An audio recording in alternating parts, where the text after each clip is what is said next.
Welcome to a new edition of the Neon Jazz interview series with Brooklyn-based saxophonist Kyle Nasser.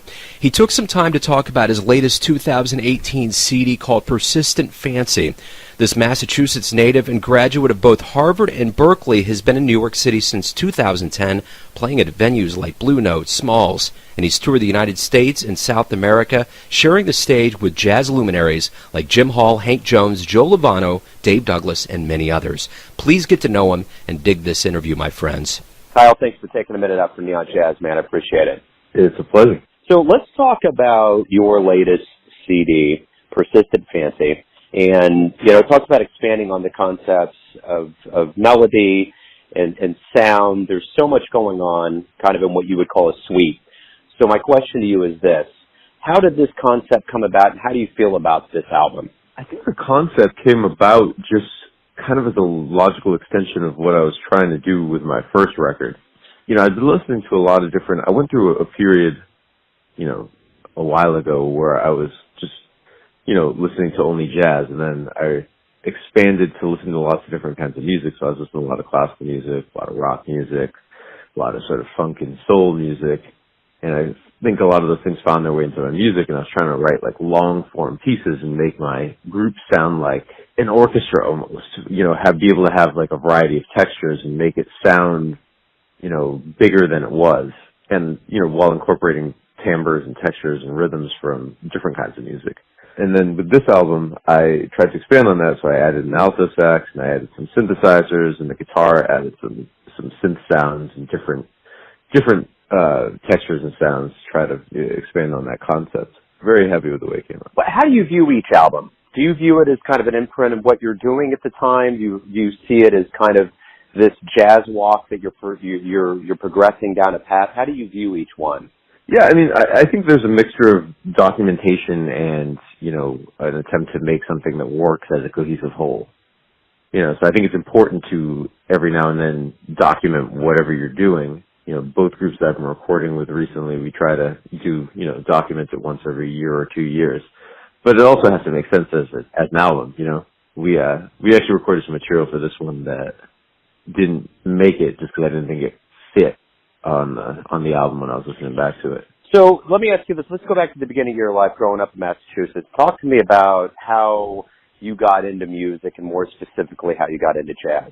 I was an only child, and my parents used to bring me out to a restaurant with them that had a jazz group that played, and I immediately fell in love with the saxophone. I was like 5 years old, and I wanted to play it, and so I bugged the guy. His name was Al Oliveira, to give me lessons, and he was like, you're too small. And then finally he said, okay, if you can make a noise on the instrument, I'll give you lessons. And so I made a noise, and I went to my parents agreed, so I went to a music shop, and they tried to get me a saxophone, but I was too small, so I started on clarinet, then switched to saxophone when I was large enough to hold it. Nice. So what jazz albums early on did you listen to that really made an impression? A couple albums I can really remember making an impression when I was younger was Blue Train by Coltrane. A friend of my mom's gave it to me for my birthday or something like that. And I remember hearing that, well, I want to do that. And then another early album that I heard was Josh Redman's Mood Swing. It's kind of captured more modern rhythms and sort of a wider variety of emotions. And that was a big early album for me. It got me to realize I want to do this, and make music like this. So obviously your life turned into a pursuit of jazz and music. You went to both Harvard and Berklee. My question is this, the stage is the ultimate place where you learn crafts like music and jazz, but what did you learn in those formal environments that really helped you grow, not only as a musician, but as a person? They were very different environments. To take it back for a second, in my hometown, New Bedford, there were a lot of great musicians, and I actually, I grew as a musician playing on, jam sessions and gigs in the Cape Verdean community in New Bedford, Massachusetts, and there were a lot of great players, and I sort of cut my teeth there. But then when I went to Harvard, I was not actually studying music. I was studying economics and political philosophy.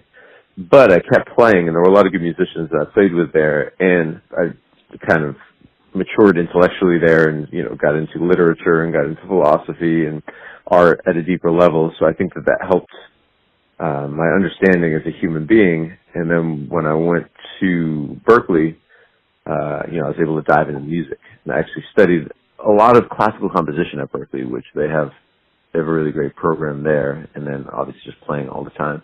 So when you finally made your way to New York in 2010, was there any part of you that was nervous jumping into such a large scene, or did it just seem natural? You just got in there and went? I don't know if nervous is the right word. It's not the easiest thing to just pick up in a place where you're making a comfortable living and just move to this giant city that's really expensive and you have no work. In that sense, it was uncomfortable, but it also felt like I was the only one to move there. So in another sense, it felt like I was moving home when I moved there. So it felt very natural in one sense and very uncomfortable in another. But then, after 6 months or a year, you figure out what you're doing and how to make money and how to meet musicians and whatnot. You've had the chance, obviously things have worked out. You've got to play with, the likes of Jim Hall, Hank Jones, Joe Lovano, Dave Douglas. There's been a lot of people that you would call veterans or luminaries in the jazz world. What did you learn from those people that have had a lot more mileage on their odometer than you? A lot of it is a temperament and a patience thing. Obviously the depth of their musicianship was really great. It's deep in a way that you can't just make up for without dedicating your life to something in that way. Especially playing with Hank Jones. I got the opportunity to play with Hank when I was at Harvard, and that was probably the deepest thing I've ever experienced. He was a featured guest with the Harvard Big Band, and we took him out to dinner, and I asked him if he wanted to play a session.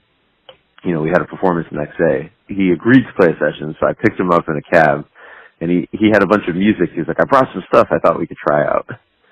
And he was 88 at the time, and we played for like 3 hours, and then he looked at me and said,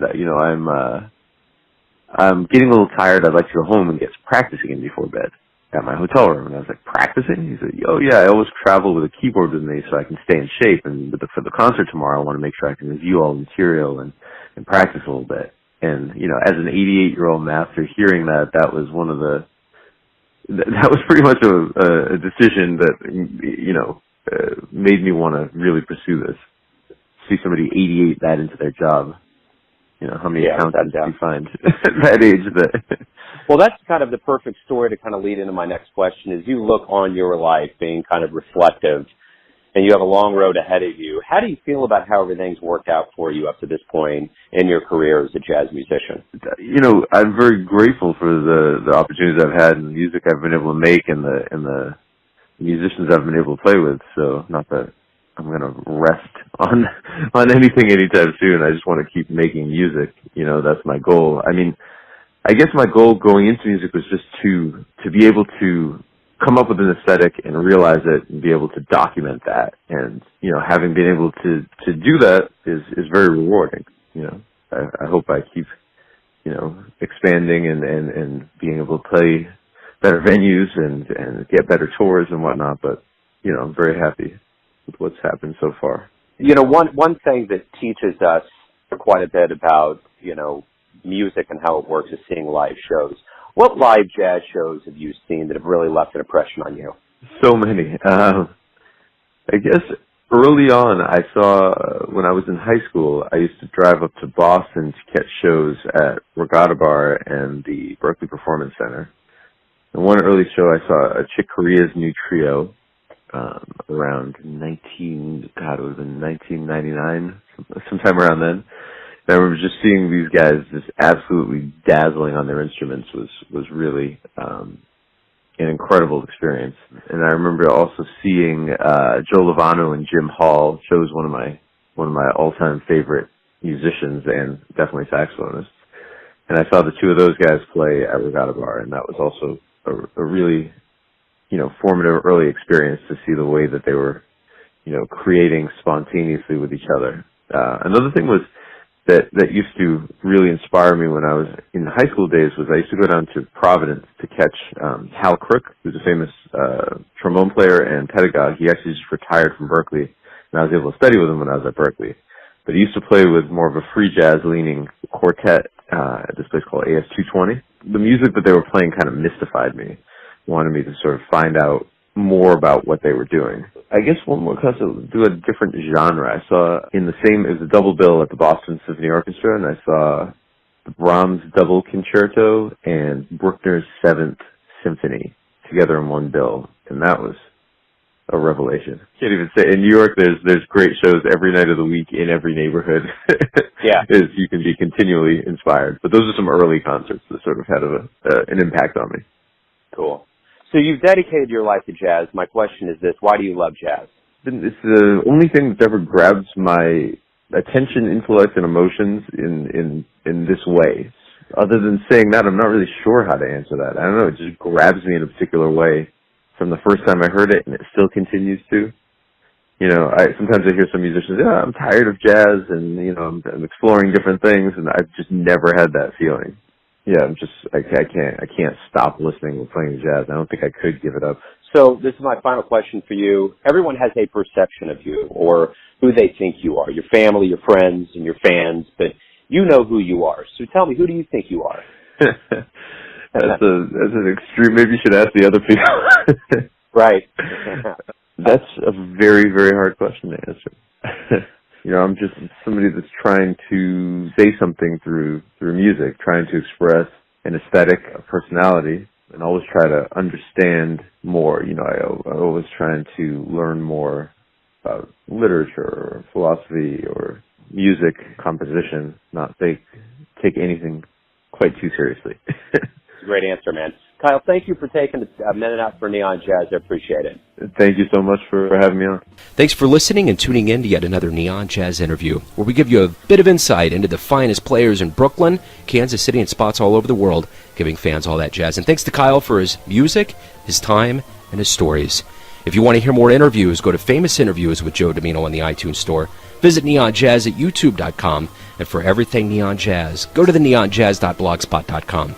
Until next time, enjoy the jazz, my friends.